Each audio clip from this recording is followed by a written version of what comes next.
going back to my parents, they always taught me, if you really want something, you got to speak up for yourself. You have to be an advocate. So one day when I was teaching Algebra 1 in high school, and I just remember just not being as happy as I was the first 2 years of me teaching.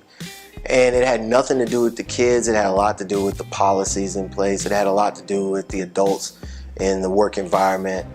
So I said to myself, I've always been inquisitive. I always like to, if I feel a certain way or if I want to learn something, I'm going to explore that, right? So in this case, what I decided to do was I decided to research, and learn about why teachers leave the profession in terms as it relates to turnover, as it relates to job satisfaction. So I stumbled upon this professor who was world-renowned, and especially a heavyweight in the academy. And a lot of the stuff that he wrote about really spoke to me.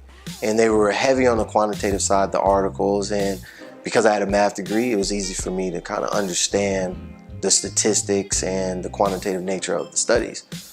So on his website, he had his phone number, and it was his work phone number. So I was sitting around after work one day. I decided to just call him. I said, maybe he answers, maybe he doesn't. But after reading his article, things really made sense to me. So I called him. He answered. I told him who I was. I told him what I was doing at the time. I told him I was interested in graduate school, and University of Pennsylvania was one of the graduate schools that I was interested in applying to. And we had this great exchange back and forth for about 30 to 45 minutes. So at the end of the conversation, he said, I really think you should apply to this master's program. He's like, really, I think you should apply to the PhD program, but that window has passed. But if you're interested in graduate school, I definitely think you should apply to the master's. So I applied.